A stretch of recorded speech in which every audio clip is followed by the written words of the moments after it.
मौकों पर कहा, मैंने कई मौकों पर आपको कहा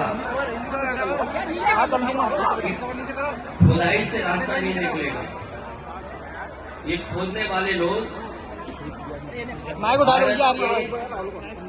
सौहार्द को खोदेंगे और पहले भी गलत था, क्योंकि जब हमारे देश में प्लेसेस ऑफ वर्शिप एक्ट पहले से मौजूद है और प्लेसेस ऑफ वर्शिप एक्ट इस बात की पाबंदी लगाता है कि किसी तरह की चीजों में इस तरह के खुदाई के काम न हो, लेकिन भारतीय जनता पार्टी जानबूझ करके इन मसलों को इसलिए उठा रही क्योंकि किसान के सवाल पर वो बात नहीं करना चाहती। अरे नीचे कर लो यार। भारतीय जनता पार्टी से किसान ये पूछेगा कि आपने तो किसान की आय दोगुनी की बात की थी, लेकिन किसान आज भी तकलीफ और परेशानी में है। जिस समय उसे डीएपी चाहिए था, डीएपी उपलब्ध नहीं था, खाद उपलब्ध नहीं थी, जो बीजों की कीमत बढ़ी है, कीटनाशक दवाइयों की कीमत बढ़ी है और बिजली का बिल लगातार बढ़ता चला जा रहा है।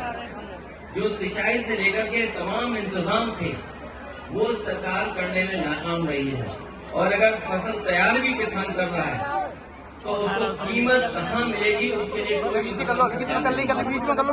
और जितने बड़े पैमाने पे बेरोजगारी बढ़ती चली जा रही है।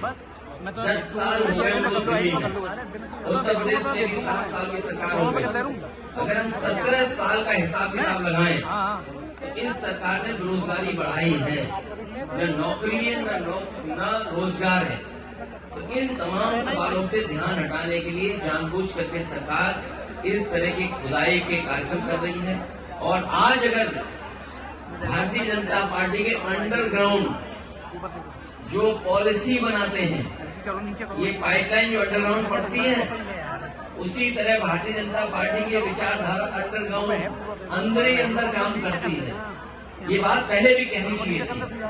लोगों की जान चली गई, लोगों के घरों में छापे पड़ रहे हैं, बिजली के नाम पर 2-2, 3-3 हजार लोगों के यहाँ एफआईआर दर्ज हो गई।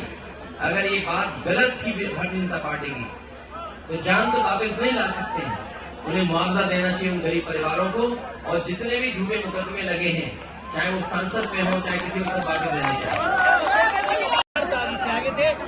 गुजरात से शुरू हुआ, ये मानना है कि ये मोदी आपका इशारा मोदी जी की तरफ है। योगी मोदी की तरफ जो इतिहास है, जो पौराणिक कथाएं हैं, जो सच्चाई उसको हम और आप टाल नहीं सकते। तो सही तो बनना भगवान श्री कृष्ण का ये कार्यक्रम है और मैं चाहता हूँ कि आप लोग भी इसमें रिसर्च करो, जानकारी दो, हासिल करो कि क्या सच्चाई है उसमें।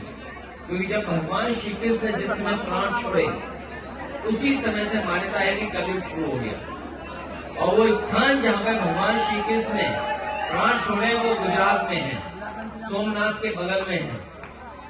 और जिस पेड़ पर भगवान श्री कृष्ण बैठे थे, अगर मैं आपसे पूछूं कौन सा पेड़ था तो बता सकते हो क्या?